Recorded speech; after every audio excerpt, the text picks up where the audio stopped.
Ngamihi in today's headlines, Solid Energy has released a statement after meeting with government and international experts over Pike River.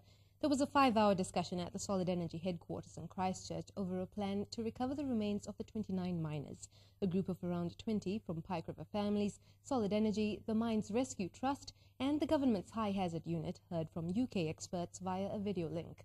A statement on behalf of the Pike River Drift Exploration Working Group says progress is being made, but there's more work to do. Meanwhile, Solid Energy's financial woes do not appear to be affecting the government's partial asset sale estimates.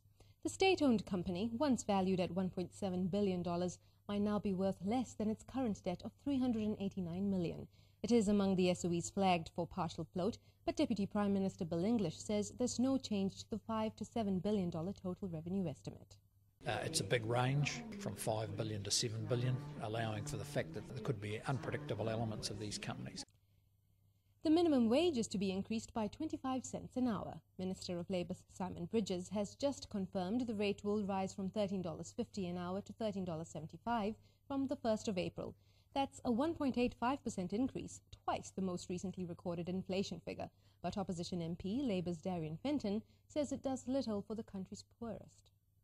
Let's be honest, what's $8 a week going to buy? Maybe a block of cheese. Maori activist Tameiti leaves jail tomorrow, praised as a model prisoner by the parole board. He was sentenced to 2.5 years on firearms charges for his part in the Urewera camps. His family feels he has matured while in prison, and Ite himself says he has grown as a person. A disability advocate is calling for an overbridge in Auckland where a woman was struck by a freight train after her wheelchair got stuck in the tracks. The victim sustained serious injuries, and Dr. Huhana Hickey is asking Kiwi Rail to reassess rail safety for all New Zealanders. What is Kiwi Rail going to do? Because the Auckland Regional Council has been quite willing, apparently, to get up to the plate and to talk. The unusual activity on White Island over the weekend is keeping GNS scientists busy at the regional office in Taupo. Seismologist Art Jolly says the marine volcano spewed out ash on Saturday morning, the first time ash has been seen since last August, and that's prompted them to raise the alert level. To international news, the only British cardinal eligible to vote for a new pope has resigned because of allegations about inappropriate conduct on his part. No formal police complaint has been made against Scottish Cardinal Keith O'Brien, and while there may be a church investigation, it's expected much will depend on the 4 priests who accused him. Sea shepherd activists and Japanese whalers have clashed again in the Southern Ocean. The group says the Nishin Maru rammed activist vessel Bob Barker twice yesterday afternoon, causing it to collide with the tanker San Laurel. Japan's Institute of Cetacean Research has countered with a video showing a Sea Shepherd ship in war paint ramming a Japanese vessel. Officials from 6 world powers may offer Iran some sanctions relief. Following last week's meeting with Egyptian trade representatives, Tehran is holding talks with the US, Britain, France, Russia, China and Germany, which get underway in Kazakhstan today. It's hoped Iran will agree to address international concerns about its controversial uranium enrichment activities, thought to be geared towards developing nuclear weapons. However, Tehran has maintained its nuclear program is for peaceful civilian purposes.